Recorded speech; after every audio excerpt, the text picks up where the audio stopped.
안녕하세요. 반갑습니다. 5월은 장미의 계절이죠. 지금 밖엔 장미가 많이 피어 있던데 5월 또 종합소득세도 신고해야 되는 달입니다.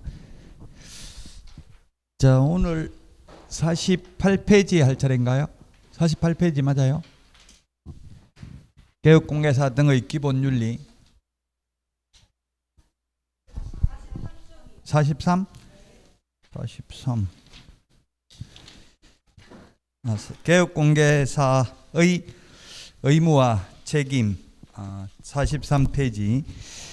이때까지 했던 게 1조 목적, 2조 용어정의, 그래도 제목이라도 한번 불러보고 넘어가겠습니다. 3조 중개대상물, 그 다음에 4조부터 8조까지가 공인중개사 제도입니다.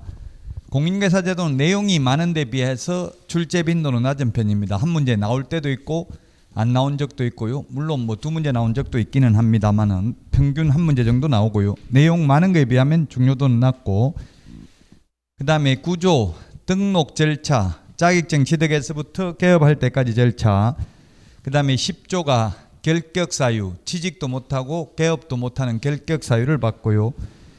그 다음에 고용인, 직원에 대해서 봤습니다. 고용인, 자격증을 따가지고 취직하면 소속공개사, 자격증 없이 취직하면 중개보조원, 그 다음에 겸업제한, 법인의 겸업제한, 법인은 6가지만 겸업할 수 있습니다.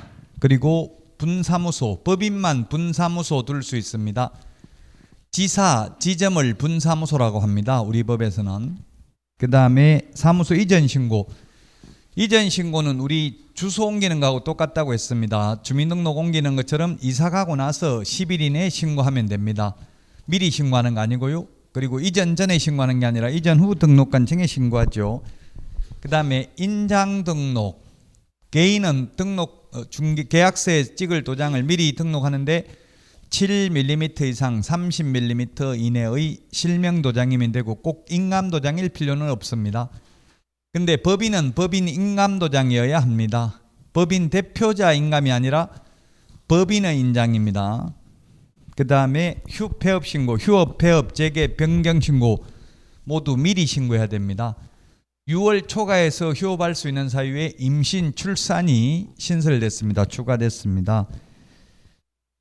자, 지난주까지 여기까지 했고요. 그러면 43페이지 금지행위입니다. 하면 안 되는 금지행위. 우리 프린터는 11번에 있습니다. 11번 개업 공인중개사 등의 금지행위, 프린터 11번.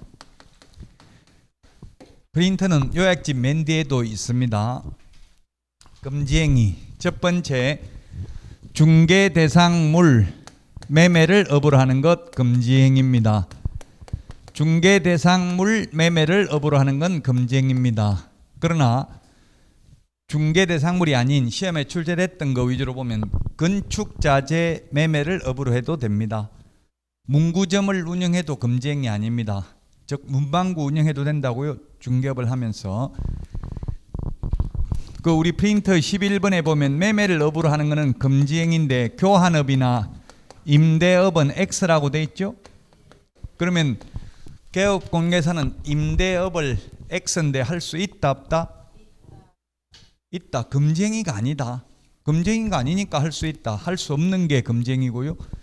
임대업은 해도 됩니다. 임대업 못한다고 하면 건물주들은 자격증 딸 필요 없죠. 예, 임대업 하면서 중개업 해도 됩니다. 물론 임대업을 하면서 중개업을 해도 되는데 직접 거래를 해도 된다는 뜻은 아닙니다. 세입자를 받을 때 직접 손님이 방 좀 구해주세요 하는데 개업공개사가 내가 건물주니까 내 건물 들어와라, 이건 안 됩니다. 직접 거래니까 다른 중개업소를 통해서 손님 받는 것은 가능합니다. 세입자 받는 것은 가능하다고요. 다른 중개업소를 통해서. 직접 거래는 안 되니까. 자, 그 다음에 두 번째, 무등록업자와 협력하는 행위입니다. 협력 안 된다. 그래서 무등록 중개업자임을 알면서 그를 통해서 중개를 의뢰받거나 무등록 중개업자에게 자신의 명의를 이용케 하는 행위는 안 됩니다. 알면서 하면 안 됩니다. 모르고 하는 것은 금지행위 아닙니다. 알면서, 민법에서 알면서 하는 걸 악이죠. 악이. 선의가 아니고 악이. 알면서 하는 건 안 된다. 중개, 보수 또는 실비, 초과, 징수 어떠한 명목으로라도 안 된다. 어떠한 명목도 안 된다. 실비는 받아도 됩니다. 실제 들어간 돈, 차비, 숙박비 이런 거 받아도 됩니다. 옛날에 평창 올림픽 하기 전에 한 10년 전부터 엄청나게 강원도 땅 투기가 많이 성행했습니다. 그러면 땅 보러 현장 답사 인장활동 저도 몇 번 가봤는데 그 가면 차비 받아도 됩니다. 미리 계약 성립과 상관없이. 근데 초과해서는 받으면 안 된다. 어떠한 명목으로라도. 그래서 시험에 현금을 초과해서 받았다가 돌려주는 것도 위반이다. 수표를 초과해서 받았는데 부도가 나서 현금화하지 못해도 위반이다. 초과해서 받은 것 자체가. 그러나 초과해서 받기로 약속만 하고 실제 수령하지 않았다면, 즉 미수에 그쳤다면 위반이 아니다. 왜? 공인중개사법에는 미수범을 처벌한다는 규정이 없기 때문에 그렇습니다. 살인미수는 처벌받죠. 살인미수죄도. 그러나 공인중개사법에서는 미수죄는 처벌받지 않습니다. 자, 그 다음에 초과해서 받기로 약정을 했으면 전부 무효가 아니라 초과 부분만 무효입니다. 초과 부분만 무효이다. 무등록 중개업자는 보수 청구권이 없습니다. 그러나 업자가 아니고 우연한 기회에 한두 번 보수를 받기로 했다면 사회통념상 과다하지 않는 보수는 받아도 됩니다. 금품이기 때문에 돈만 초과해서 받으면 되는 게 아니라 돈뿐만 아니라 물건도 초과해서 받으면 안 됩니다. 금품. 그래서 시험에 국선 작가의 미술품을 한 점 받았다. 자동차를 받았다. 초과해서 전부 다 안 되겠죠. 금 한 양을 받았다. 이런 게 기출문제 지문입니다. 안 됩니다. 초과해서 받는 건 안 됩니다. 물건도. 그래서 양당사자가 초과해서 감사의 표시로 자동차를 한 대 받아라고 간곡하게 요청하여 마지못해 이를 수락하였다. 안 됩니다. 정중하게 거절해야 됩니다. 시험에 나오면. 현업에서는 초과해서 준다고 하면 받아야 돼요? 안 받아도 돼요? 벌써 젊은이가 이렇게 해서 우리 미래가 암울하지 않을까 걱정인데, 그렇죠. 받아야 되겠죠. 죽을 때 죽더라도 일단. 근데 시험에 나오면 절대로 받으면 안 됩니다. 어떠한 경우에도 받으면 안 됩니다. 강행법규 위반으로 초과부분 무효인데, 강행법규 위반으로 중개 보수의 약정이 무효이지 매매계약이 무효는 아닙니다. 매매계약 자체는 유효하고 단지 중개 보수의 약정만 무효입니다. 판례가 있습니다. 직접 거래해도 매매계약은 유효하다. 그 매도인이 팔아놓고 개업공개사 등이 샀다는 걸 알고 무효라고 주장했는데 무효는 아니다. 단지 처벌받을 뿐이라고요. 직접거래 3년 이하의 징역이나 3천만 원 이하의 벌금. 적법 요건이지 효력 요건은 아니다. 이 금쟁이가. 자, 그 다음에 거짓된 은행. 거짓된 은행. 말씀은 행동할 행자. 거짓말이나 거짓 행동 다 금지행위입니다. 근데 이게 너무나 포괄적이고 애매하잖아요. 거짓말이라는 게 어디까지가 거짓말인지, 어디까지가 민법에서 청약 유인인지 구분하기 쉽다, 어렵다? 어렵죠. 실제 분당에서 오리역에서 직선거리로 공중에서 900m 이렇게 광고를 내놨었어요. 근데 공중에서 직선거리는 900m인데 길이 없어가지고 40분 걸립니다. 여기까지 가는데. 그래도 그건 판례는 청약 유인에 불과하다. 거짓된 은행으로 볼 수 없다. 왜냐하면 밑에 광고에 실제와는 다소 차이가 날 수 있음. 이런 분양 광고 낸 거, 이런 거는 다소 차이 날 수 있다고도 했기 때문에 직접 본인이 현장 답사를 해야 될 책임을 소홀히 했으므로 청약 유인에 불과하지 거짓된 은행으로 볼 수 없다. 이 공인중개사법 위반으로 볼 수 없다는 판례도 있습니다. 그래서 어디까지가 거짓말인지는 사회통념상 판단해야 되고, 의뢰인이 진실을 알았더라면 계약하지 않았을 것으로 생각되는 행위는 하면 안 된다. 판례는 가격을 속이는 것, 현업에서는 소위 대두리 친다고 하는데, 대두리, 인터넷에 대두리 친다 찾아보면 나올 거예요. 즉 가격을 속이는 겁니다. 1억만 받아주세요 했는데 1억 1,350만 원입니다. 이러면 왠지 뒤에 끝다리만 그러면 좀 깎아주세요 이렇게 한다고요. 그래가지고 만약에 1,000만 원 떼먹으면 그건 거짓된 은행이다. 이 매무수거는 1년 이하의 지적이나 1,000만 원 이하의 벌금에 처한다. 분양 관련 증서 매매를 업으로 하거나 중개하는 행위 3년 이하의 징역이나 3천만 원 이하의 벌금입니다. 분양 관련 증서는 주택법에 나와 있습니다. 주택상환사채, 철거민증서, 딱지, 물딱지, 조개딱지 이를테면 이런 것들입니다. 청약통장, 청약저축, 청약예금, 청약부금통장 이런 것도 해당되겠고요. 그러나 동호수가 특정된 아파트 분양권은 여기에 해당되지 않습니다. 동호수가 특정된 아파트 분양권은 미래의 건축물입니다. 중개 대상물이 되겠습니다.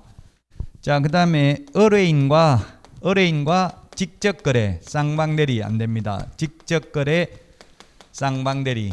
그래서 아까도 말했지만 건물주라도 임대업은 할 수 있지만 개업공개사가 직접 자기 중개사무소에서 손님하고 그 임대차 계약을 체결하면 안 됩니다. 그 직접거래 전형적으로 위반되는 게 계약서에 보면 개업공개사 이름도 적고 의뢰인 이름도 적는데 거래 당사자 이름도 적는데 거래 당사자이면서 개업공개사 하면 안 된다고요. 직접거래입니다.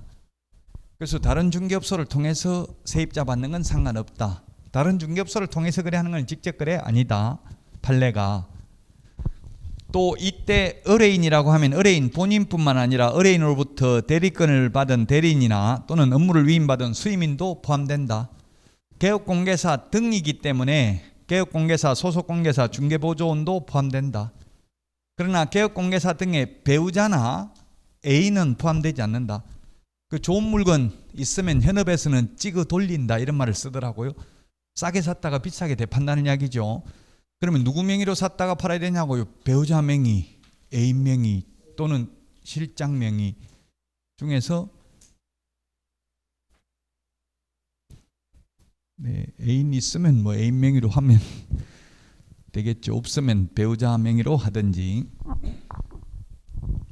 근데 배우자 명의는 최근 판례가 오로지 직접 거래를 회피할 목적으로 명의만 배우자 명의로 했고 모든 자금 집행 등을 개업공개사가 했다면 이거는 경제 공동체로서 직접 거래에 해당된다고 봄이 상당하다는 판례도 있습니다. 배우자 명의로 해도. 근데 진짜 배우자 돈으로 산 거 중개하는 건 상관없어요. 근데 배우자 명의로만 했을 뿐이고 실제 모든 자금 집행 등을 개업공개사가 했다면 그건 금지행위를 회피하고자 하는 목적일 뿐 실질적으로 금지행위로 보는 게 상당하다. 그 배우자는 공시가 되니까 그렇죠. 근데 애인은 공시가 안 되니까 애인인지 아닌지 입증하기 어렵죠. 애인 아니라고 해버리면 입증하기 쉽지 않습니다.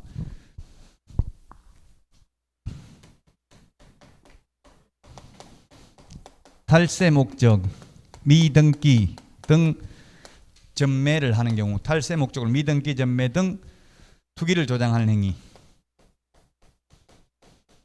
이거 투기라는 것도 정말 어렵습니다. 남이 하면 투기, 내가 하면 투자. 누구나 사실 투자 또는 투기 심리가 있죠. 그 남이 하면 나쁘게 말해서 투기라고 하고 자기가 하면 투자라는 말을 많이 합니다.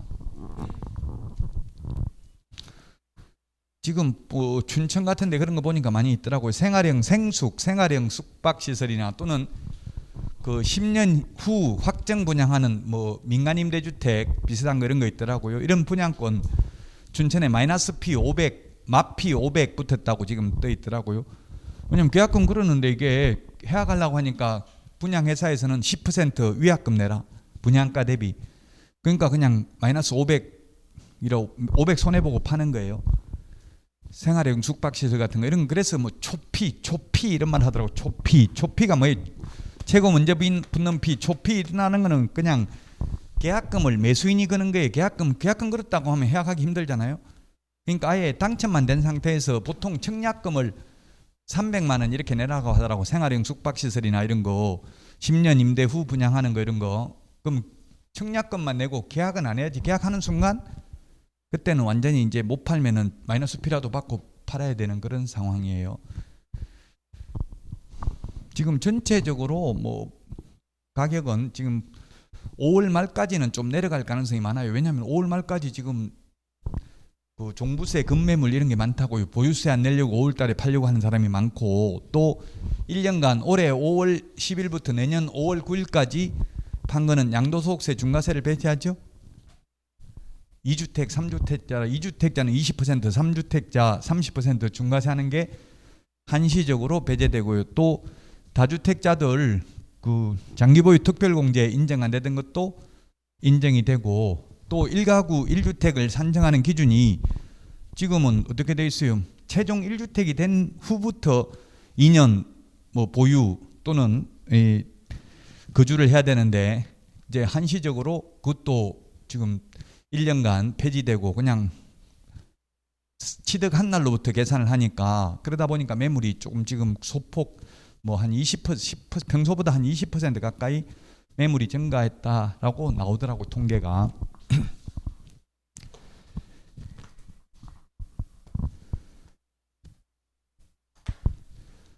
자, 그 다음에 여기까지 쓰는데 신설된 게 시공시 3개가 신설됐습니다. 계공등이 시세에 부당한 영향을 미치는 행위를 한 경우입니다. 거짓으로 계약이 성립된 것처럼 꾸미는 등 시세에 부당한 영향을 미치는 행위를 한 경우. 거래되지도 않았는데 실제 거래된 것처럼 개업공개사가 10억 계약서 써줘버리면 그게 시세가 될 수 있겠죠. 그래서 계공등이 시세에 부당한 영향을 미치는 행위를 한 경우. 그 다음에 계공등이 단체 구성은 이외의 자와 공동중개를 제한하는 경우, 소위 이게 왕따 시키는 경우죠. 회원업소, 비회원업소 해가지고 비회원업소와 공동중개 못하도록 막는 경우. 이건 특별히 안 막아도 현실적으로 보면 개업공개사들이 제가 해보니까 친목회를 만들어가지고 자기 친목회 회원들끼리만 정보를 공유해요. 그 매물을 볼 수 있도록 돼 있어요. 공동중개 그 사설 정보망이기 때문에. 그래서 비회원들은 무슨 정보가 어떤 매물이 올라와 있는지 아예 볼 수가 없다는 이야기입니다. 그러다 보니까 사실상 비회원하고는 공동중개를 제한하고 있어요, 현업에서 지금. 자, 그 다음에 그 우리 10번 프린트 11번에는 10번이 아니고 11번에는 참고표 적어놨는데 누구든지 시세에 부당한 영향을 미치는 행위를 한 경우입니다. 대표적으로 지금 입주자 커뮤니티, 입주자 보통 네이버 카페를 많이 만들더라고. 입주자들, 입주 예정자들. 그래가지고 우리도 가격 올리자 이런 취지로 글 엄청나게 올리고 있습니다. 요즘 이런 입주자 커뮤니티 들어가 보니까 전부 다 지금 지방선거 하니까 뭐 GTX 이런 거, 전철 노선 이런 거, 지금 여주 이천으로도 이 F 노선입니까? E 노선입니까? E인가? 몰라요. 뭔지 도로는 게. D도 Y자로 지금 발표를 했어요. 근데 Y자가 아니라 D 노선이 X자 되겠어요. X자. 강남에서 지금 김포에서 오는 게 지금 여주 이천까지 오는 걸로 돼 있죠. 근데 인천공항으로도 가면 Y자가 지금 Y자 노선으로 발표되는데 X자 될 것 같아요. X자. D 노선이죠. 하남 팔당으로도 가고 이주 여천 강남에서 분리돼 가지고 여주 이천으로도 오고, 또 지금 김포로 가는 게 아니라 김포공항, 인천공항까지 가는 걸로 이렇게 되면 X, 지금은 Y자 노선으로 발표되어 있습니다. 그 지방선거 하니까 거의 뭐 아파트 입주자 커뮤니티 이런 데서 그 출마한 사람들 초청해 가지고 압박성 질문을 하면서 막 유튜브에 올리고 그러더라고요. 이거 안 놔주면 안 찍는 것뿐만 아니라 뭐 어디에 뭐 고발하겠다, 뭐 하여튼 뭐 가만 안 두겠다, 뭐 이런 식으로 하니까 지방자치단 출마자들도 쩔쩔매더라고. 그 입주자 커뮤니티 워낙 힘이 세고 많으니까 사람들이. 여러분들도 그렇게 압박을 가해 보세요 한번. 그러면 자꾸 그렇게 하면 그 이미 발표를 했으면 이게 언제 제가 볼 때는 한 20년 후 정도 되면 아마 GTX 들어올 거예요. 이천에도. 지금 발표한 건 한 20년 가까이 지나야 되죠. 최소한 15년은 넘어야 돼. 당장 안 됩니다. GTX A가 지금 공사하고 있는데 이게 15년 전에 발표한 거예요. 지금 넣는다고. 그래가지고 이제 공사하고 있어요. A 노선 하나만. 지금 A 노선 하나만 공사하고 있죠. 지금 현재 하고 있는 거. 자, 3년 이하 이전액이나 3천만 원 이하의 벌금입니다. 이거는 벌칙도 시험에 나옵니다. 그리고 9번까지는 행정처분 대상입니다. 누구든지 이거는 자격정지, 업무정지 이런 행정처분 대상은 아니잖아요. 아파트 입주자, 커뮤니티 운영자 뭐 이런 사람들은 자격증이 없다고 봐야 되니까요. 아파트 입주자, 커뮤니티 이런 데는 GTX 놔달라고 계속 그 지금은 인수위원회가 아니구나. 지금도 옛날 청와대처럼 민원 올리는 데가 있나 보더라고요. 어딘지 모르겠는데 사이트는 계속 민원 올리고 이러니까 그게 실현될 가능성이 있어요. 그런 식으로 지속적으로 하다 보면. 개업 공개사는 임의적 취소할 수 있고, 그 다음에 취소 안 하면 업무정지할 수 있죠. 업무정지. 그 다음에 소속 공인중개사는 자격정지 사유입니다. 지금 이천에서 지금 안성 쪽으로도 전철이 생기는 모양이던데요. 몰라요, 여러분들은? 지금 4차 국토 철도 계획에 다 나와 있어요. 안성 쪽으로, 안성 평택 쪽으로 여기서 또 전철 가는 걸로 돼 있어요. 단선으로 돼 있더라고. 단선이면은 복선이 아니면 자주는 안 다닐 가능성이 많죠. 지금 계획되어 있는 걸 보면. 자, 이거 시험에 반드시 출제됩니다. 11번 매무수거 관직상투 시공시 이렇게 적어놨습니다. 매무수거 같이 시작. 관직상투 시공시 프린터 11번에 있습니다. 시험에 반드시 출제되고요. 그 다음에 46페이지 부동산 거래 질서 교란행위 신고센터입니다. 프린터 부동산 거래 질서 교란행위 신고센터 운영 절차 그 프린터 이거 내드린 거 지난주에 내드렸죠. 밑에 두 번째 그림에 있습니다. 그 표하고 지금 요약집 46페이지를 같이 보시면 되겠습니다. 부동산 거래 질서 교란행위 신고센터는 국토부 장관이 설치 운영할 수 있습니다. 동그라미 1번 부동산 거래 질서 교란행위 신고센터에 신고하려는 자는 다음 사항을 서면으로 제출해야 된다. 신고인 및 피신고인 인적사항. 제가 신고센터가 어떻게 운영되는지를 알아보려고 전화해가지고 지금 여기 투기 조장하고 있는데 신고하려고 하는데요 하니까 거의 안 받아주려고 하더라고. 이게 지금 뭐예요? 신고인 피신고인 인적사항 제출해야 된다. 아파트 입주자 커뮤니티 운영자들은 인적사항을 적는 게 아니라 닉네임 가지고 하잖아요. 그 네이버 이런 데 보면 그 닉네임인데 닉네임 제출하면 안 됩니까 하니까 안 된대요. 인적사항 제출하라 이름하고. 그 어떻게 하냐고. 거의 불가능해 신고가. 인적사항 피신고는 인적사항까지 다 내야 된다고요? 인적사항 알기가 쉽지가 않죠. 그리고 또 예를 들면 중개업소에 와가지고 자꾸 매물 비싸게 내달라고 협박하는데 이거 신고하려고 하는데 하니까 인적사항 제출하래요. 어떻게 하냐고. 와서 누군지 이름 주민등록번호 다 가르쳐주고 하는 게 아니잖아요 손님이. 그래서 현실적으로 이런 거는 신고하기가 어렵더라고요. 그 다음에 부동산 거래 질서 교란행위 발생 일시 장소 및 그 내용 디귿 신고 내용을 증명할 수 있는 증거자료 또는 참고인 인적사항. 증거자료까지 다 확보를 해야 돼요. 쉬운 일은 아니에요. 이게 그냥 단순히 투기조장하고 비싸게 내놔달라 또는 아파트 입주자 커뮤니티에서 자기들이 막 가격 올리고 이런 거는 사실상 신고하기가 좀 어려워요. 동그라미 2번에 보면 신고센터는 신고받은 사항에 대하여 보완이 필요한 경우 기간을 정하여 신고인에게 보완을 요청할 수 있다. 동그라미 3번 신고센터는 제출받은 신고사항에 대해서 시도지사 및 등록관청 등의 조사 및 조치 요구를 해야 된다. 다만 다음 어느 하나에 해당하는 경우에는 국토부 장관 승인 밑줄 치세요. 승인받아서 접수된 신고사항 처리를 종결할 수 있다.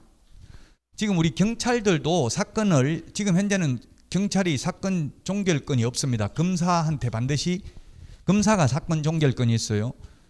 지금 현재 우리나라는 검사에게 수사권, 기소권, 사건 종결권이 있고 경찰은 지금 수사 개시권만 있습니다. 현재 미국 같은 데는 지금 검찰이 기소권만 있죠. 우리나라는 검찰에게 수사 종결권이 있습니다. 그 마찬가지 여기도 종결 못하고 신고센터는 반드시 국토부 장관 승인 받아서 사건을 종결할 수 있습니다. 그러니까 접수를 안 받으려고 하는 거예요. 접수한 이상 이제 자기 마음대로 종결을 못하니까 웬만하면 안 받으려고 하더라고. 느낌이 전화해 보니까.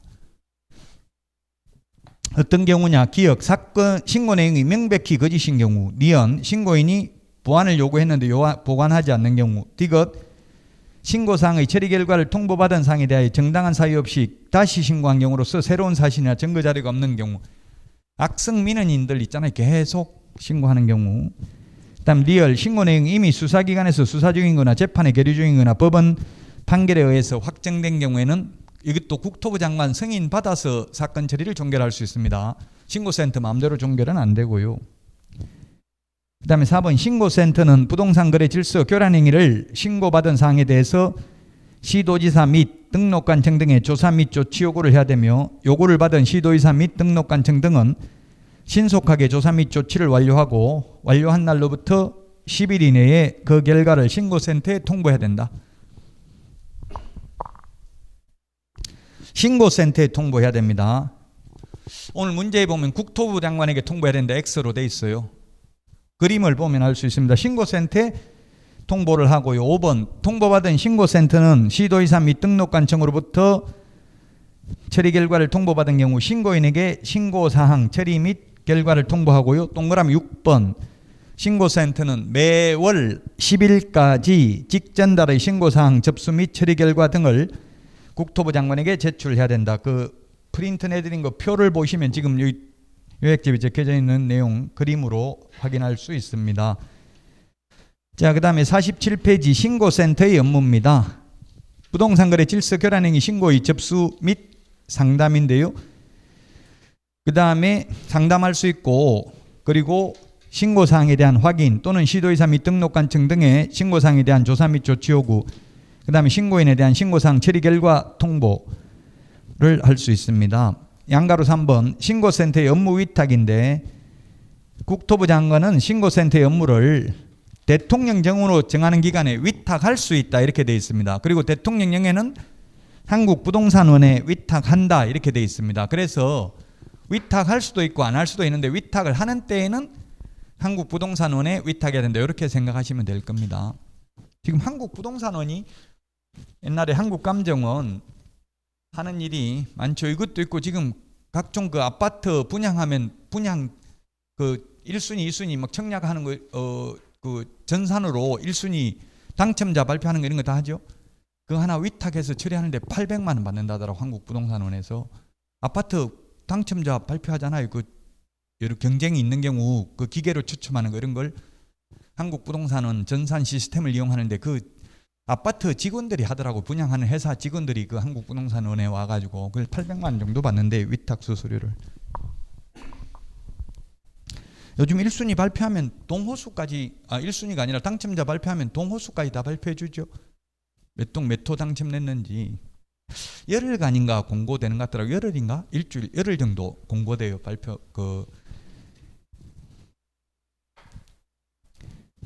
특별 공급은 거의 한 10% 이상 부적격자가 나오더라고요. 그 가정 계산 이런 걸 잘못해가지고 소득이라든지 이런 걸 소득이라는 건 진짜 정확하게 알기는 좀 어려울 것 같아요.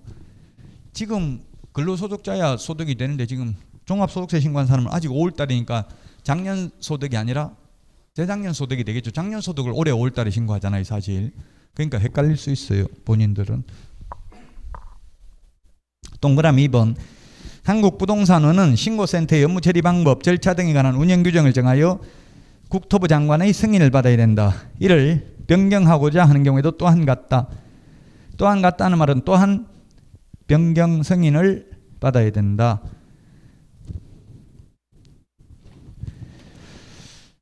그 프린터 부동산 거래 질서 교란 행위 신고센터 운영 절차를 받아가지고 여기 오려서 여기다 붙이면 여기 46페이지에다 붙여놓으시면 될 것 같아요. 46이나 47페이지에. 자, 다음은 48페이지입니다. 개업공개사 등의 기본윤리입니다. 제2절 기본윤리.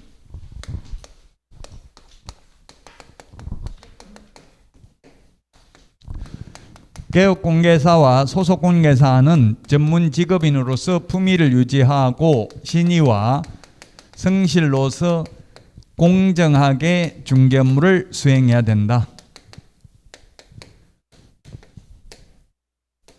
그 다음에 선량한 관리자의 주의 의무가 있고 비밀 준수 의무가 있는데 비밀 준수. 자, 다음 중 법령에 규정된 의무가 아닌 것은 이렇게 시험에 나온 적이 있는데 법령상 의무가 아닌 것은 답은 선관주의 의무. 요건 판례가 인정하고 있습니다. 판례, 오직 판례만 인정하고 있고 법에는 없다. 법률에는 없다. 판례가 있는데 이 판례 선관주의 의무라는 거는 뭐냐 하면 대표적인 여러 가지가 있는데 대표적인 게 뭐냐 하면 선량한 관리자의 주의 의무는 엄청나게 판례가 많습니다. 대표적인 판례가 법조문에는 우리 매도인 확인하기 위해서 등기사항증명서 이런 거 확인해야 된다는 명문 규정 없습니다. 근데 판례는 선량한 관리자의 주의 의무에 의해서 매도인이 진짜 소유자인지 등기사항증명서, 신분증, 등기필 정보 등을 통해서 확인해야 된다. 그게 선량한 관리자의 주의 의무입니다. 남은 물건 팔아먹는지 확인해야 된다. 자, 그 다음에 우리 시험에는 어떤 게 품위를 손상했는지 이런 거는 묻지 않습니다. 다만 요 세 개는 개업공개사와 소속공인중개사에게만 해당되는 의무이다. 보조원에게는 해당 사항이 없다. 그 다음에 비밀준수는 개업공개사 등의 비밀준수입니다. 즉 사장뿐만 아니라 보조원도 비밀은 지켜야 되죠. 비밀은 자, 비밀 준수가 시험에 그나마 가장 많이 나왔는데요. 2번에 동그라미 1번입니다. 동그라미 1번 보고 답해 보십시오. 사장, 개공은 비밀을 지켜야 되지만 보조원 안 지켜도 된다. X죠. 등에 포함되어 있다고 보조원도 등자 동그라미 하시고요. 그 다음에 개공 등은 비밀을 어떠한 경우에도 누설하여서는 아니 된다. X죠. 이 법 및 다른 법률에 특별한 규정이 있으면 누설해도 된다. 제외하고는 누설하면 안 된다. 자, 그 다음에 또 비밀은 중개업을 영위하는 한 성실히 준수하여야 하나 폐업한 경우에는 그러하지 아니하다. 그 업무를 떠난 후에도 또 안 갔죠. 근무할 때 알던 비밀은 그만두더라도 누설하면 안 됩니다. 뭐 어떤 게 비밀인지는 시험에 안 나옵니다. 근데 제가 현업에서 진짜 나무 집에 가보면 이혼하고 혼자 사는지 이런 거 금방 알잖아요. 가보면 그 집에 들어가 보면 어떻게 사는지 그런 거 뭐 그게 비밀인지 아닌지는 모르겠지만 어쨌든 현업에서 그런 걸 업무적으로라도 지켜야 돼. 자꾸 그런 걸 말하다 보면은 결국 그 자기한테 부메랑으로 돌아와서 업무하기가 힘들어요. 돈 벌기가. 어떤 경우에도 비밀은 지켜야 됩니다. 이를 누설하면 1년 이하의 징역이나 1,000만 원 이하의 벌금입니다. 비밀을 누설하면. 그리고 동그라미 3번 반의사 불벌죄다. 피해자의 명시된 의사에 반하여는 벌할 수 없다. 오직 반의사 불벌죄는 공인 이것밖에 없습니다. 비밀 누설 하나밖에. 비밀 누설 하나만 반의사 불벌죄다. 반의사 불벌죄는 반의사 불벌죄하고 친고죄하고 다른 게 반의사 불벌죄. 반의사 불벌죄가 있고요. 친고죄가 있습니다. 친고죄는 적극적으로 고소고발해야 벌하는 걸 친고죄라고 합니다. 가만히 있으면 벌 못합니다. 옛날에 간통죄 이런 게 친고죄였습니다. 지금 간통죄 폐지됐지만 그러면 지금은 사자 명예훼손죄, 죽은 사람 명예훼손죄는 친고죄입니다. 적극적인 고소고발이 있어야 됩니다. 그런데 반의사 불벌죄는 가만히 있으면 처벌할 수 있는데 피해자의 명시된 의사에 반하여 처벌을 원하지 않습니다 하는데 그 의사에 반하여 벌할 수 없는 게 반의사 불벌죄입니다. 정보통신망 이용 촉진 및 정보보호에 관한 법률에 의해서 명예훼손하는 경우 이런 경우 명예훼손죄는 반의사 불벌죄입니다. 사자 명예훼손죄는 친고죄입니다. 저도 제가 지금 카페가 한 15,000명 뭐 이렇게 됐었는데 회원이 옛날에 그 EBS 강의하고 이럴 때 누가 거기다가 강의도 못하는 게 여자만 밝히고 돈만 밝히고 이렇게 해가지고 그걸 올려가지고 너무 충격받아가지고 바로 허위사실 유포에 의한 명예훼손을 바로 고소했어요. 그냥 아이디만 캡처해가지고 그래가지고 누군지 나중에 밝혀지긴 했는데 자꾸 아이디 닉네임만 바꿔가지고 막 10개 넘게 올리더라고. 그게 학생이 올리면 한 번 올릴 수는 있다고 치더라도 10번 이렇게 계속 반복적으로 올리는 거는 뭔가 의도가 있다고 봐야 되겠죠. 그래가지고 이 조사를 받는데 제가 고발인 조사 받는데 처벌은 원하지 않습니다 이렇게 해가지고 엄청나게 검사한테 요구되면서 처벌을 원하지 않는데 왜 고소했냐 하면서 처벌을 원하지 않으면 처벌이 안 되는데 그럼 그냥 가라더라고 집에. 그래서 예 처벌 원합니다 이렇게 했어요. 나중에 합의금 받고 그때 처벌을 원하지 않습니다 이렇게 해도 되더라고. 미리 처벌을 원하지 않는다고 하면 아예 조사 자체가 할 필요가 없죠. 무조건 처벌을 원한다고 해야 돼. 그래서 일단 그래서 원합니다 다시 번복했어요. 올리지 마세요 그런 거. 아니 저한테뿐만 아니라 그런 거 뭐 그게 만약 진실이면 진실을 올린 거는 돼요. 처벌받아야 안 받아요. 진실이면 그래도 처벌받아요. 진실이라 하더라도 명예라는 건 공공연하게 적시해서 명예를 훼손하면 명예훼손이죠. 꼭 그런 거 이제 괴롭히려면 어떻게 하면 돼? 그냥 폭탄 문자 보내면 되면 날 밤만 매일 그냥 문자 예약해가지고 아침에 7시 되면 200통씩 보낸 그런 사건이 있었어요. 그 명예훼손으로 고소했는데 명예훼손 아니다 그거는. 왜? 문자를 다른 사람이 보는 거는 아니기 때문에 신우하고 올케 사이에 그렇게 보낸 적이 있었다고 판례가. 그렇다고 인터넷에 올리면 안 된다고요. 나쁜 인간 이렇게 해가지고 인터넷에 올리는 건 안 된다.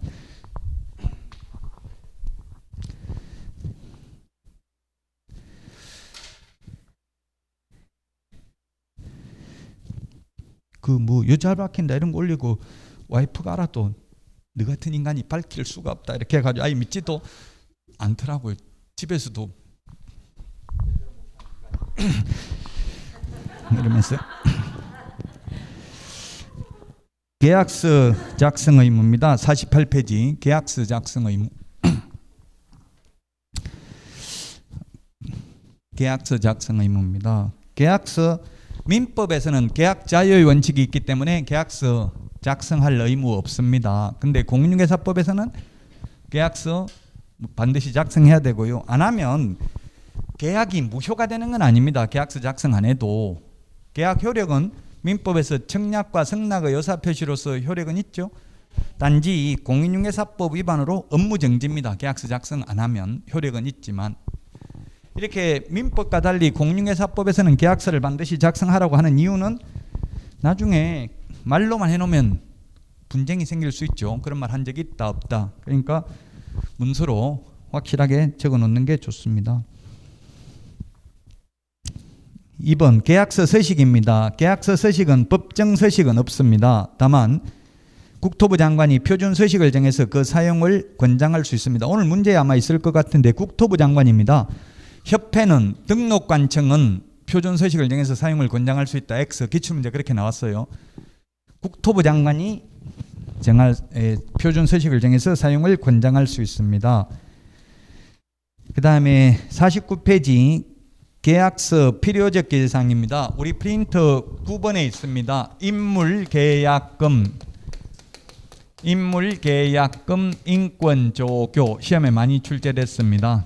필요적 기재사항, 거래 당사자 인적사항, 물건의 표시, 계약일, 그 밖의 약정, 거래금액, 물건의 인도일시, 권리전 내용, 조건 기한, 확인설명서, 교부일자 반드시 기재되어야 합니다.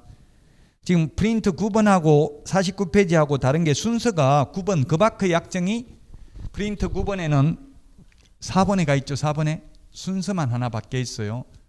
나머지는 내용은 똑같습니다. 인물계약금, 인권조교 같이 시작.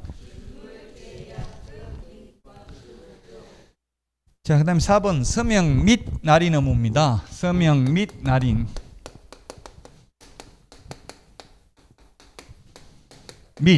밑은 요 딱 두 개밖에 없습니다. 서명 및 날인하는 것. 계약서와 확인설명서 두 개밖에 없다. 나머지 모든 서류는 서명 또는 날인입니다. 요 두 개만 밑입니다. 밑. 누가 하느냐면 서명 및 날인 개업공개사가 해야 되고 그 개업공개사가 법인인 경우 대표자, 분사무소에서 계약서를 썼으면 책임자, 그리고 당해 업무를 수행한 소속 공인중개사가 있을 경우에는 소속 공개사도 함께 서명 및 날인해야 된다. 계약서 확인 설명서만 서명 및 날인입니다. 5번 계약서 5년 보존입니다. 계약서 5년 보존이고 확인 설명서 전속 중개 계약서는 3년 보존이고요. 매수 신청 대리 관련 서류 모두 5년 보존입니다. 원본, 사본, 전자문서 보존해야 됩니다. 다만 동그라미 2번 전자계약서를 작성해서 공인전자문서센터에 보관된 경우는 별도로 종이계약서를 출력해서 보존할 필요 없다. 양가로 6번 이중계약서, 다운계약서, 업계약서, 거짓계약서 다 같은 말입니다. 작성해서는 아니 됩니다. 7번 위반시 제재인데 이중계약서 적으면 개공원 등록을 취소할 수 있다. 취소 안 하면 업무정지할 수 있다. 50페이지 동그라미 2번 업무정지할 수 있고 동그라미 3번 거짓계약서 적으면 소공원 자격정지할 수 있습니다. 그리고 동그라미 2번 그 위에 보면 이중계약서뿐만 아니라 계약서 쌍방교부 5년 보존하지 않는 경우는 업무정지입니다. 서명 날인하지 않는 경우. 이중계약서도 취소할 수 있으니까 취소 안 하면 업무정지할 수 있습니다. 자, 여기까지 하고 쉬었다가 50페이지 확인 설명 여부부터 하도록 하겠습니다. 문제 오늘 내드린 거 미리 좀 풀어보시기 바랍니다.